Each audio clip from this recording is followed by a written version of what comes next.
Okay, guys, yeah, welcome back. We're currently,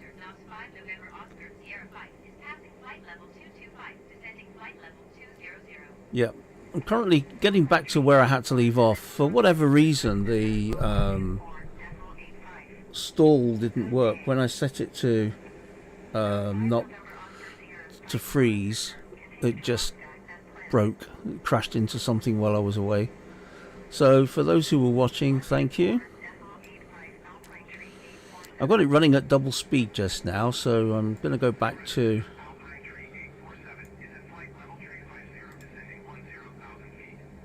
normal rate again.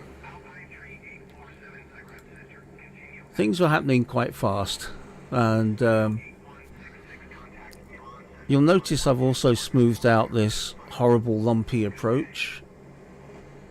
So what I'll try and do, once I get down to 20,000, which I'm at now, I'm going to try and get a altitude decrease by 5,000 down to 15,000.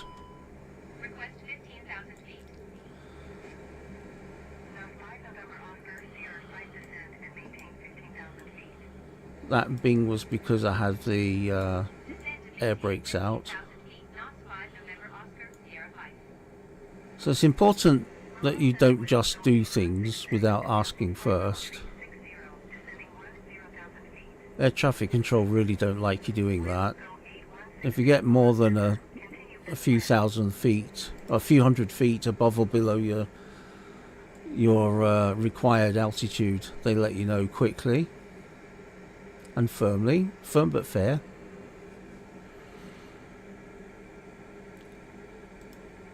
Now put the constraints on again, and we'll see that PZ840, we need to be at a flight level of 90, which is 9,000 feet, and no faster than 220 knots, it looks like.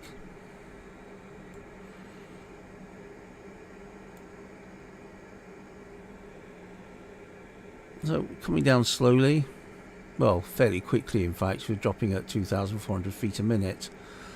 Passengers won't notice that, of course. For them it's just a slight decrease in the pressure on their seats. So I'm going to pop outside for a second. We're actually flying over Venice and its environs over here.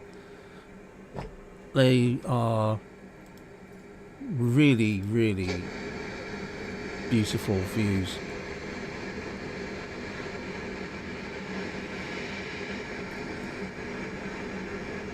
I have a feeling the airport is... that may be the airport there. I know that you're flying parallel to the coast when you're coming towards the airport. And once again, sorry for the noise. It's something that a lot of people have asked Fenix to sort out.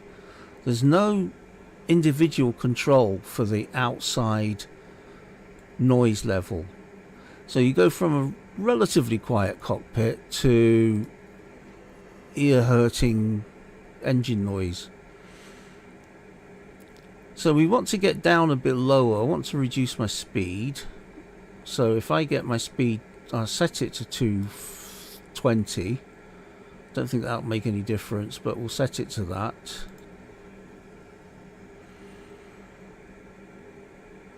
We've come down to our cruising height of 15,000, which is what we requested.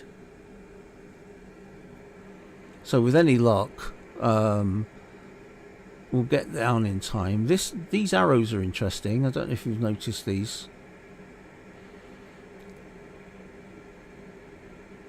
That's a predictor of when you're going to reach, or when you need to start descending. So if we look at PZ704 on here, we're actually starting our descent at that point.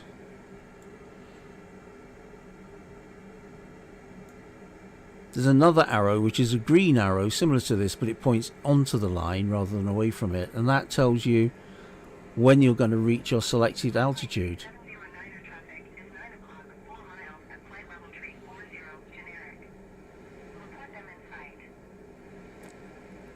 So we know that at PZ 780 or 840 we need to be at 9,000 feet. So I'm actually going to ask for another altitude decrease.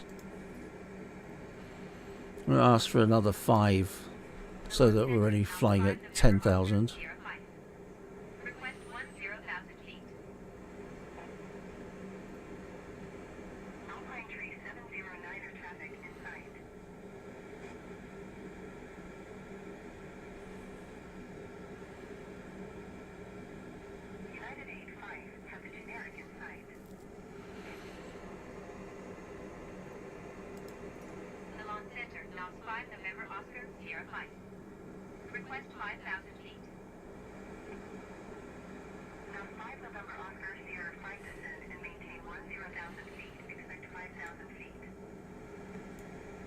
Right, they ignored us the first time. But what I'm going to do is set a really slow descent, maybe 500 feet a minute. And if you have a look on this screen, it might be too close. It's predicting when we would get down to 10,000 feet, which is far too far away. So I'm actually going to need to get down with some speed. I'm going to put my gear down now, mainly to act as an air brake.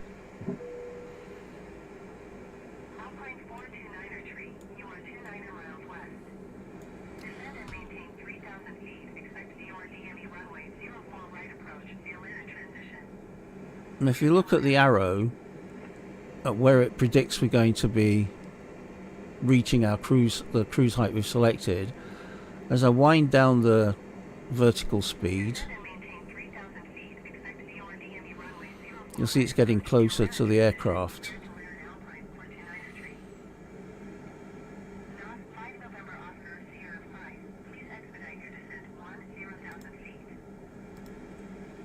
So it's telling me to get down. It's probably going to tell me to get down even further soon.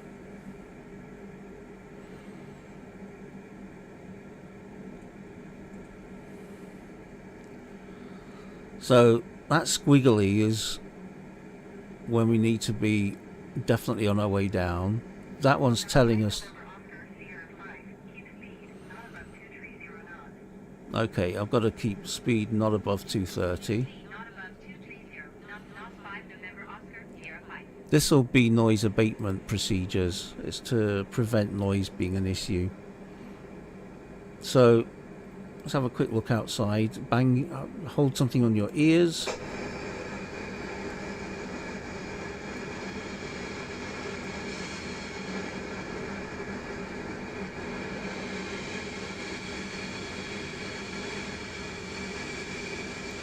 So Vienna's there, Venice is there, I mean. We're going to be going in and doing a loop around and then coming back in. I'll show you roughly where we are, about there. So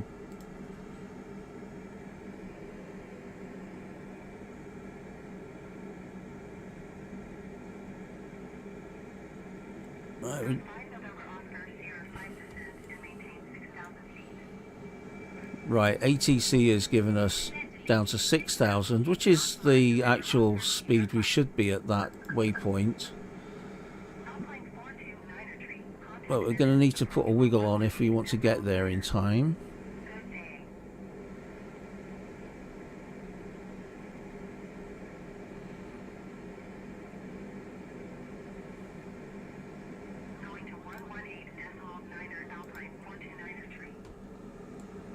Okay, so we're at 220 knots. I could put flaps 1 down just now. That will help with speed control as well.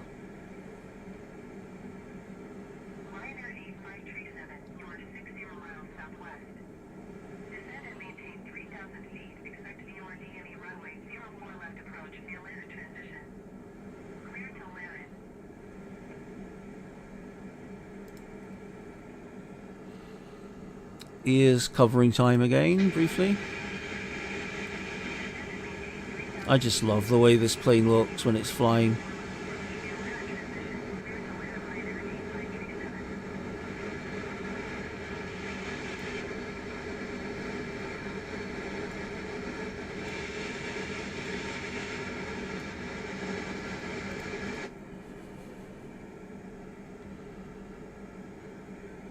Yeah, when I stopped the simulation to do what I had to do,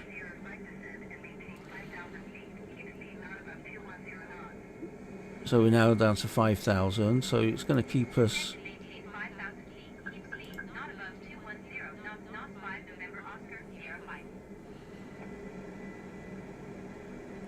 And speed not above 210. It's quite a busy descent this. It's for a single person flying and trying to maintain the chat. There's a bit of stuff going on.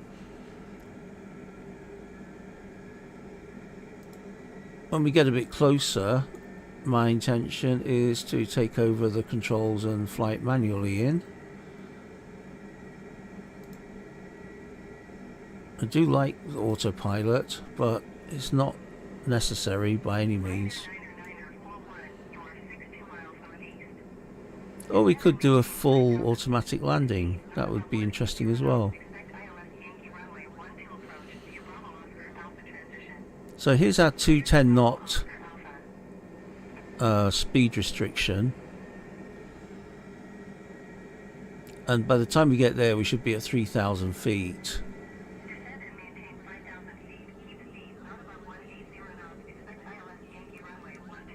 In front of us now should be the airport somewhere.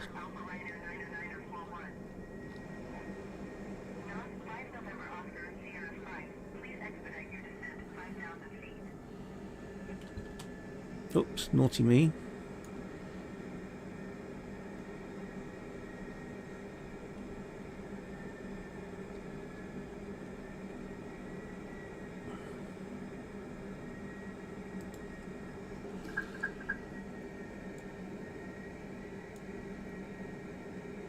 So we're at 5,000 as requested now.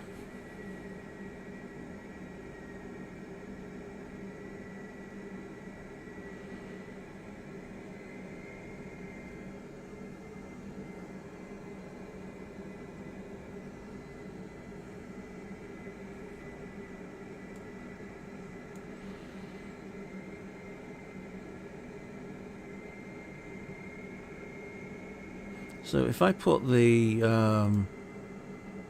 ILS system on, we're actually too far away still to pick up the ILS signal. We are 10, 20, pretty much 30 miles away from the airport. It's quite strange actually to be set up with their gear out just now, but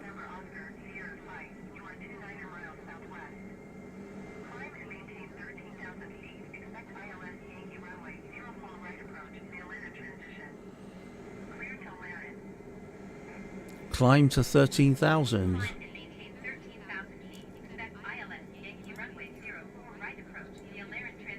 I'm not going to hurry to do that, because any second now they'll give me another instruction to go down to 3,000 feet or something.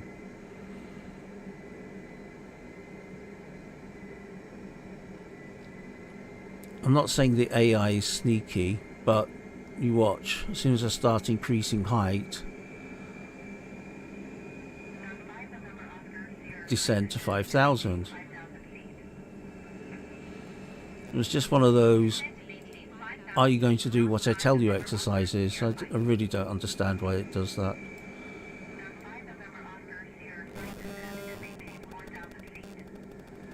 There we go.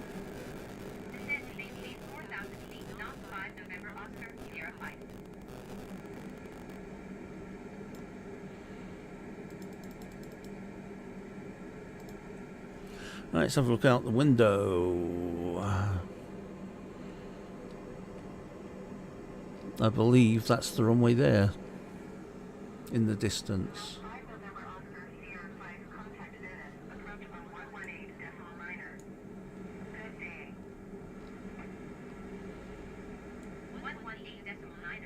And we have our ILS picked up.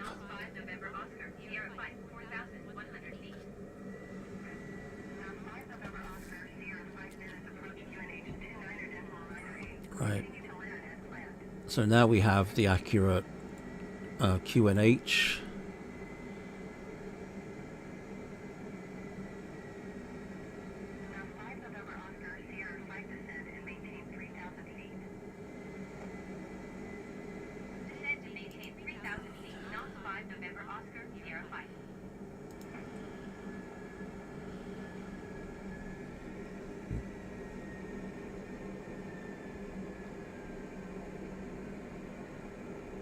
So we're just waiting for the glide slope to come in, which really shouldn't be very far away. Though, nope, not yet.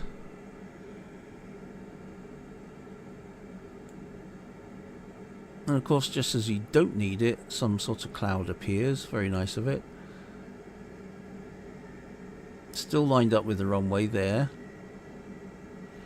Venice is... the islandsy part of Venice is all around here.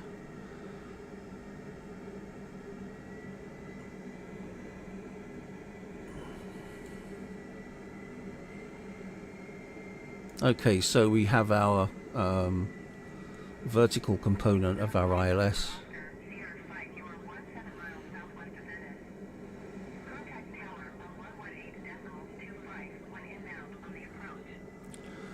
I'm going to start putting some more flaps on. In fact, I'm going to let the speed control by computer. I'm going to put some more flaps on. We'll go over speed momentarily, but...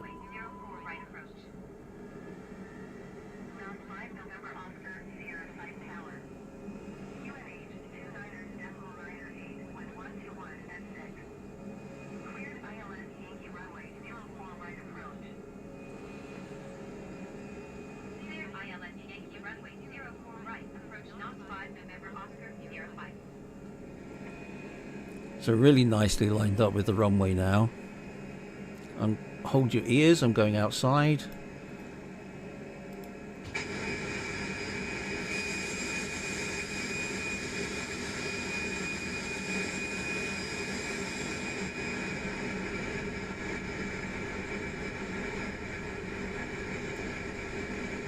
There's the beacons on the runway, or another aircraft landing, another aircraft up there. You can see this is actually Venice, I believe, the watery part of Venice anyway.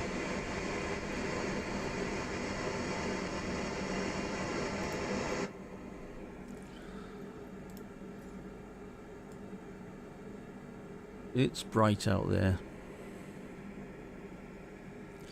So we're actually lined up. I can set approach mode.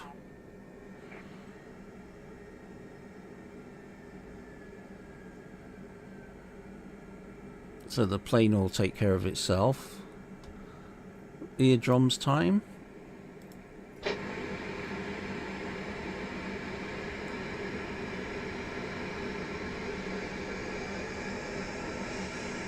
Whoops, daisy. There's the watery part of Venice.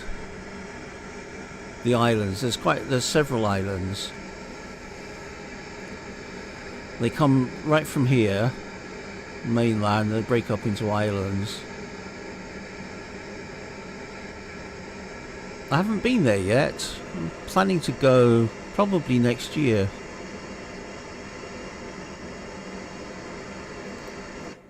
Let's get back to the boring cockpit.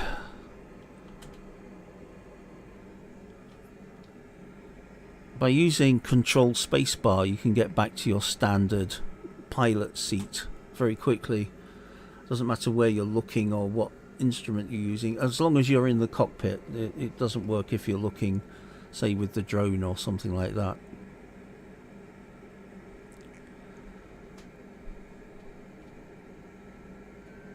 So we need to put some more flaps on, because we need full flaps for this landing. And currently we're at flaps 3, full. So we've got gear down, full flaps, and we've got landing clearance. Let's take a look at those islands. Incredible.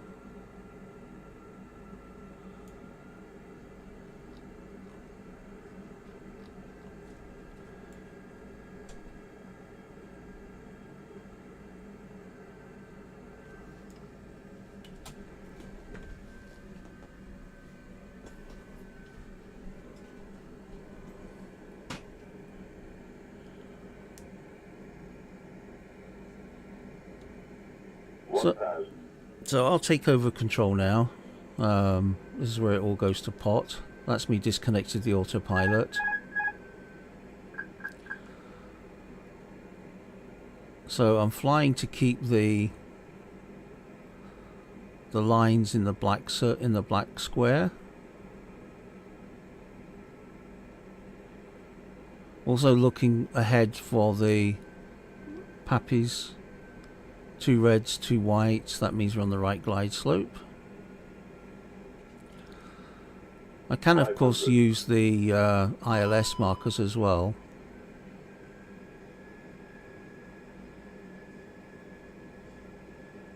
Still 2 white, 2 red. Maybe could do with a little tweak to the left. Whoopsie, whoopsie, whoopsie.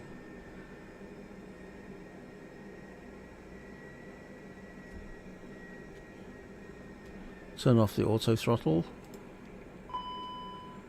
I'm way above the runway. I messed that up completely. Should go around, but I know I can get it on here safely. At least that's the last thing the pilot said. 100.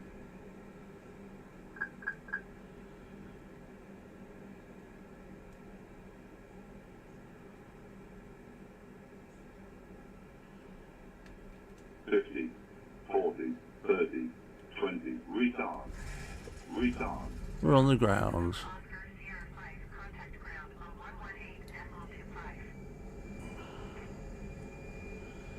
Full braking. Yeah, that was an atrocious landing, I agree. However, wasn't that much of a bump. I should have gone around, but time is a constriction for me here, not just what I'm doing. I have an appointment shortly, so it's a good time to stop. Let's stop here. Contact ground.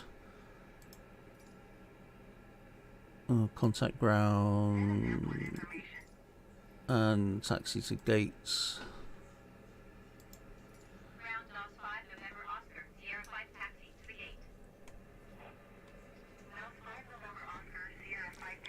Start taking off all the well, that's why I have guideways on.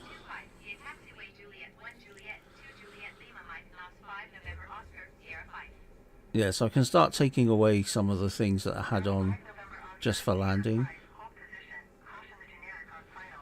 Yeah, right. I'm not on a runway. Or am I?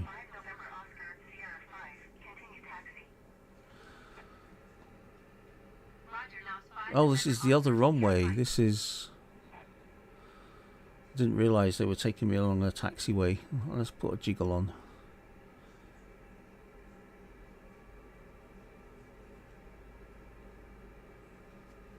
I flew in here the other day and literally as I was about 20 meters above the ground, I was told to go around, and there was nothing on the runway that I could see, nothing on the taxiways, just one of those oddities that Flight Sim likes to throw at you when you're in AI flight control, air traffic control, I mean. I do use VAT Sim fairly regularly, and that's much more controlled. You're not relying on some made up system. You're relying on real people to give you real routes and give you real information. I love VAT Sim. The only problem I've found with VATSIM, and it's not because of anything that anybody does, it's just sometimes the flights you have to do are a bit longer than you'd like to get from one controller area to another. But that's purely a preference thing. That's no distraction or detraction from the value of VATSIM. If no one's ever heard of it, I suggest you look it up.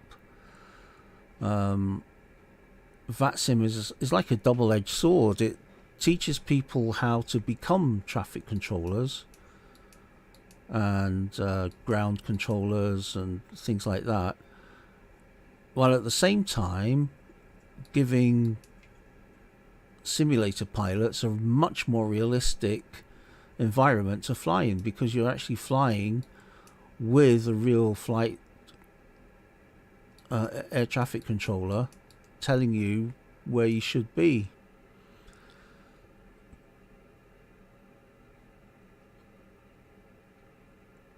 Now, for the past 2 times I've come into these gates, not here, anywhere, there hasn't been somebody at the end of it giving me instructions, which is a bit odd. Let's go to the pilot sitting up position.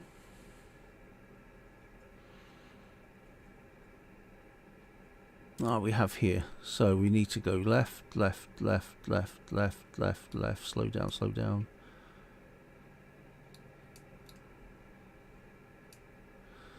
So okay, so we just need to go forward a touch. I was a bit harsh on the brakes there.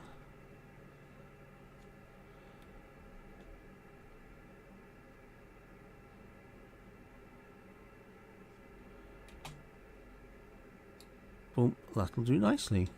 We have stopped. Parking brake on. Right. We need to deplane, but that's the front door opening. Ideally, we want to be powered by ground, but we haven't got that at the moment. So if we go and ask for ground services, we want a GPU, we want, and chocks. We'll probably need forward stairs. Excuse the noise again.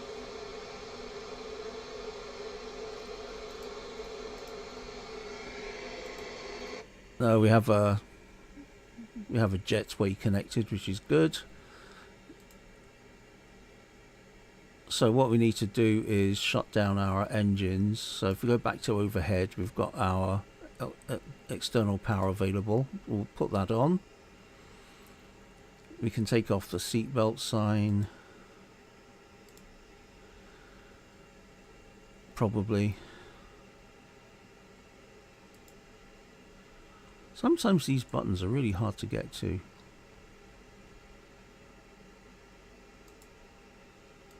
There. Turn off all our lights.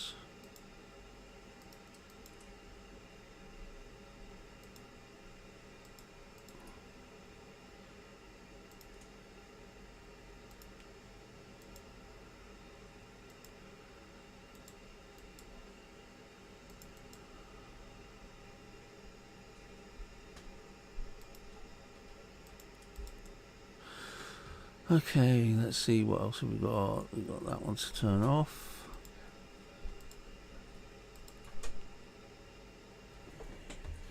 It's gone 2 o'clock. I'm going to say 15 minutes to over an hour. Sorry. Get to the pedestal. We can now shut down the engines. I nearly always forget and leave this in the ignition position. I don't know if that's good or bad. Maybe someone will tell me.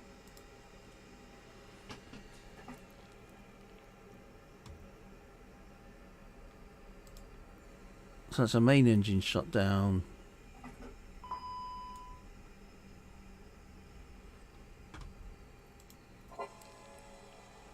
We're still connected via the jetway. So if we now... That's the jetway disconnecting. It's weird, it does that. It connects, disconnects, the doors open and close. It's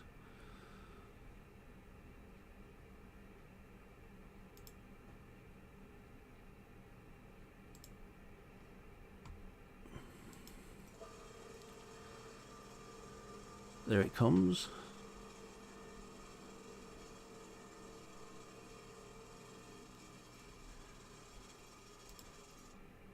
Right, so we should be able to deboard. Oh, it's not telling us we can do that yet. There's probably stuff I haven't done yet.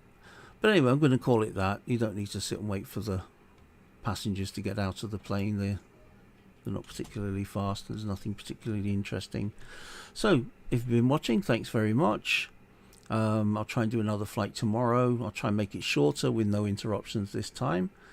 So, this is Nightmare on Scam Street. And Sergio, hello from Valencia. Oh, lovely. I'll try and fly from Valencia somewhere. Anyway, lovely to have flown for you. Next time